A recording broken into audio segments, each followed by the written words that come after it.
This podcast has been brought to you by Seeker's Guidance, the Global Islamic Seminary. Help us spread the light of prophetic guidance to millions around the world by becoming a monthly supporter. Make a small donation at seekersguidance.org/donate. For as little as $10 a month, you can help people find life-changing guidance. Assalamu alaikum. My name is Zaynab Ansari, and I'm very happy to be here in the presence of my teachers and fellow seekers of knowledge to share a few reflections on how to, inshallah, increase the presence of divine love during this very sacred and blessed month. One thing that occurred to me going through my notes and thinking back about what my teacher shared with me about Ramadan is that the whole experience of fasting from its start to its finish is about love.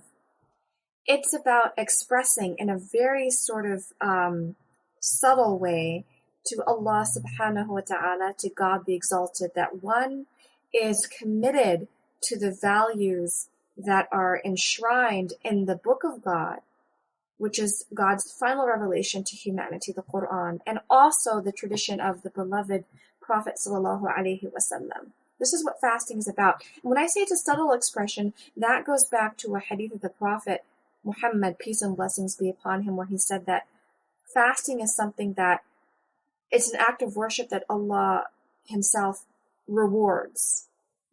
That the reward for that act of worship comes solely from Allah subhanahu wa ta'ala, because it's an act of worship that doesn't really involve anyone else. It's not, for example, like congregational prayer where we stand shoulder to shoulder and pray. It's a very different act of worship. It's not visible in a public way like the prayer is. It's internal. One does not necessarily know that you're fasting unless you disclose that, right? Or that person is knowledgeable about the month of Ramadan, for example. You don't know that a person is necessarily fasting. You might assume that they're skipping a meal. So there is this very subtle aspect of Ramadan, but at the same time, there's this aspect of Ramadan that is, it's physically challenging and rigorous. So for about 29 to 30 days, for an entire month, from Fajr to Maghrib, right? For these 16-hour days, you're abstaining from that which is normally lawful, food and drink, and intimacy with one's spouse. And I think for the human being to be able to desist from these pleasures, to be able to discipline the nafs and sort of break the desires of the lower self, is the ultimate expression of one's love for God, and I think is the paramount way of bringing divine love into one's life, because there's no way that you can go through something that is as grueling as fasting in the summer heat for 16-hour days unless it's about love, unless you love God and God loves you. Because when Allah Ta'ala, when God the Exalted places in you the ability to fast, that's a gift. I was reviewing a lesson from a special course that Habib Ali in Yemen taught. It was called Journey to Allah, and it was a series of lessons on spirituality for women, and I co-taught or TA'd that course some years ago with Sheikh Abdul Karim Yahya. And one of the things that came out of that class, it was a very beautiful and inspiring class, is that there's something called al-ba'ith, and it's an impulse or motivation, an aspiration that God creates in the believer to seek his presence, to turn towards him, to repent, to be mindful of God's assistance, and to be mindful and aware of divine facilitation for all the favors in your life. The desire to fast is one of those divine facilitations. It is something that Allah Ta'ala creates in the believer, and the believer responds to it with all his or her conviction, with all his or her love, with all his or her will to please their Lord. Because again, what you're doing when you fast is you're countering your base and primal instincts of wanting to eat, of wanting to drink, of wanting to sort of engage in sort of idle conversation. You're going against your instinct for intimacy. Those are all primal instincts that reside in the human being. But fasting is 1 month out of the year where you, with the aid of Allah, can leverage your strength and your willpower and your determination to rise above these primal instincts to a place of spiritual aspiration and transcendence, God willing. And there is a sense of a sort of lightening of the spirit. You've noticed that when you're really hungry, you can feel lightheaded. But that's the physical hunger aspect. There's also the fact that you feel a certain lightness, a spiritual lightness, like a weight has been lifted off of your chest. That you can orient yourself towards the divine and away from, for a while, away from these mundane concerns of kind of scavenging for food. We spend a lot of time, much of our time eating, much of our time thinking about food, much of our time acquiring it, preparing it, cleaning up after we're done, eating just to start the cycle all over again. So think for a second, you're leaving something that you love, your food and your drink, for something and for someone that you love more. Allah Ta'ala, God be exalted. I mean, that's a really beautiful thing. And, one of my teachers in Damascus, mashallah, actually gave us a special lesson on food and how we can either use food as a sort of means through which to discipline ourselves and sustain ourselves for that which is good and reach Allah Ta'ala, or conversely, it can become a distraction. So one of the things that I want to get across to you is that food shouldn't be a distraction during the month of Ramadan. Remember, it's about leaving that's beloved to us, food and drink, for that which is more beloved, drawing closer to Allah subhanahu wa ta'ala by abstaining from those things that normally He's made lawful, but which during the hours of fasting are now unlawful, right? So just think about that. So we want to make sure that we spend some time planning our suhoor and our iftar, but not an inordinate amount of time focusing on what we're going to consume physically. It's much more important to think about how we're going to sustain ourselves spiritually during the month of Ramadan. So while my first piece of advice to you is, think about how you can leave off that which you love for that which you love more, right? And how we can discipline the nafs and those base desires to draw closer to the love of Allah Ta'ala. Now, my second piece of advice, and this is to myself first, obviously, is that we must inculcate and implement, establish a relationship, a living relationship with the divine word.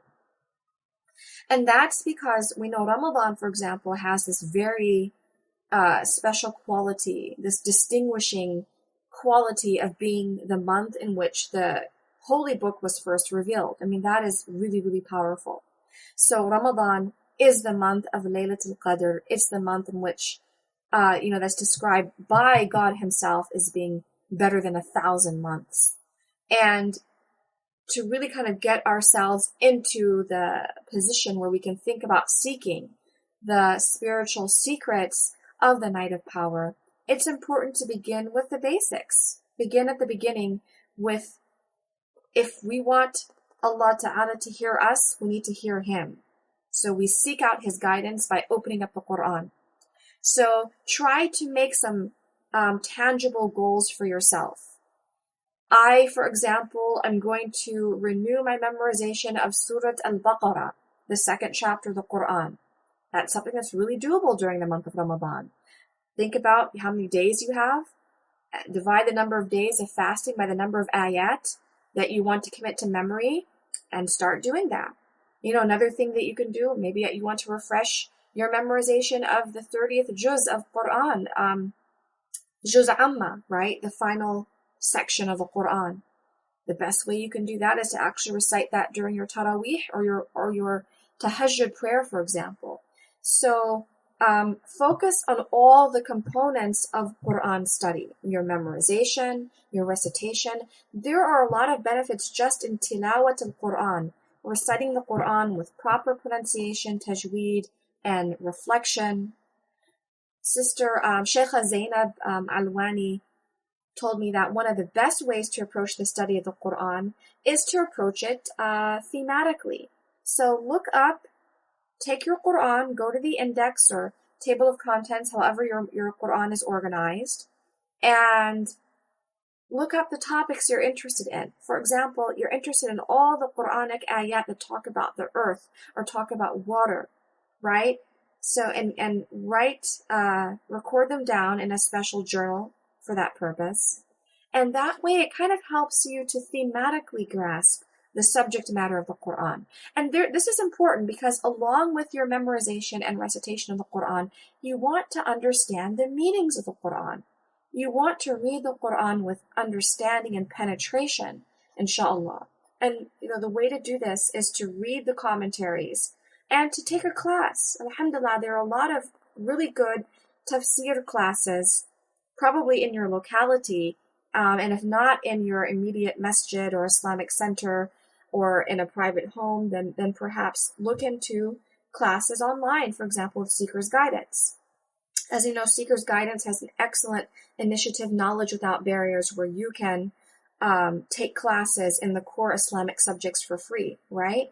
So resolve to memorize the Quran this month as much as you can. Resolve to recite the Quran on a regular basis, both inside and outside of your prayer. And resolve to read the Quran with understanding. One of the things that my husband shared with me, Abu Salah, mashallah, was blessed to memorize the Quran as a young child in the Quran school in our metro area. And one of the things he says looking back is it was a great experience, but he wishes that there had been an equal emphasis on reading the Quran with understanding. So this might be your opportunity, inshallah, to sign up for some Arabic classes, to do what you need to do to learn how to understand the Quran in its original language. And, I'm really, I really believe in taking practical steps, towards increasing in love for Allah subhanahu wa ta'ala.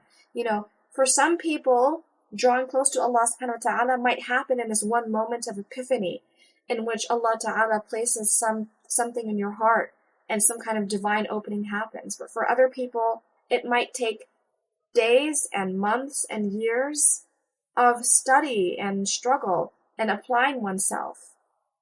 So that's why I'm talking about memorizing, reciting, and reading the Quran with reflection and understanding, because those are practical ways that you can increase in love for Allah subhanahu wa ta'ala. As a line of poetry that my teacher shared with me, how can we possibly lay claim to God's love if we've abandoned the reading of His book? So I have a few recommendations for you in terms of your how to approach your studies, your Quranic studies. One of the ways to really benefit from your recitation of this book of Allah, from Allah Ta'ala's final revelation to us, is to understand the etiquette of handling the Quran, reading the Quran. So I've got a book that I'd like to recommend called Etiquette with the Quran. And it is a translation of a book by Imam al-Nawawi, Allah yarham, and it's translated by Sheikh Musa Ferber. It's a really good book, right? And once you have that, inshallah, another good book to look at. And I especially recommend this for people who are new Muslims or refreshing your knowledge about your way of life, or you'd like to learn about Islam and its foundational text. This is Dr. Ingrid Madsen's The Story of the Quran, Its History and Place in Muslim Life, a very beautiful narrative of the history of this sacred text. And that's by Dr. Ingrid Madsen.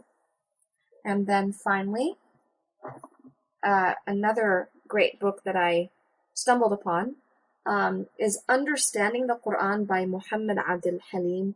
He's also a Quran translator. He has a very good translation out there. Understanding the Quran, themes and style, and this ties into what Sheikh Zaynab Alwani said about being able to approach the Qur'an thematically. It's very helpful in approaching the Qur'an, especially from the point of view of being comprehensive in your understanding of the Qur'an. Okay? So I just wanted to share these reading recommendations with you. My final piece of advice is that once you've, inshallah, set some goals for yourself of being regular in your memorization of Qur'an, recitation of Qur'an, understanding the Qur'an in depth, try to tie what you're doing with the Qur'an with your fast, like the physical aspect of your fast. Because remember, fasting is not just about abstaining from food and drink, but it's about taking the act of abstention and tying it to other aspects of your life. So as much as possible, let's try to erase the various compartments in our lives and inshallah tie everything together, right? So practically speaking, the more time you spend studying and reading the Qur'an, inshallah, the less time you have to worry about what other people are doing or what so-and-so said. The less, the more you keep yourself busy with reflecting on this timeless message in the Qur'an, the less time we have to worry about how hungry or how thirsty we are. So use your recitation of the Qur'an as a way to try to mitigate the difficult aspects of fasting. Use your recitation as a way of transcending the needs of the body, the needs of the physical, and inshallah to nourish and sustain the spiritual. I'm very happy to have had the opportunity to share some of my teacher's advice with you, and I really do pray that Allah Ta'ala, God Most High, blesses all of us with a month of fasting in which our fasting is accepted, our prayers are accepted, our recitation of Qur'an is accepted, our getting up at night is accepted, our salawat upon the Blessed Prophet Sallallahu Alaihi Wasallam, our zakat, sadaqah, all of these things, inshallah ta'ala, are accepted and we can reap their benefits in the months and years to come, inshallah ta'ala, God willing. Thank you so much. Assalamu alaikum wa rahmatullahi ta'ala wa barakatuh. Thank you for listening.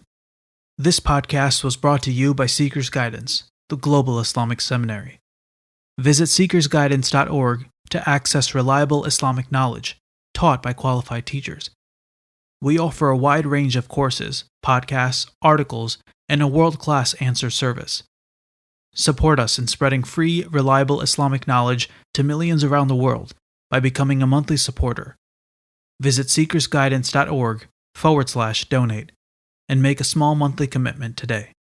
Our beloved Prophet, peace and blessings be upon him, said, "Whoever guides someone to goodness will have a similar reward." So don't forget to share this podcast and spread prophetic guidance.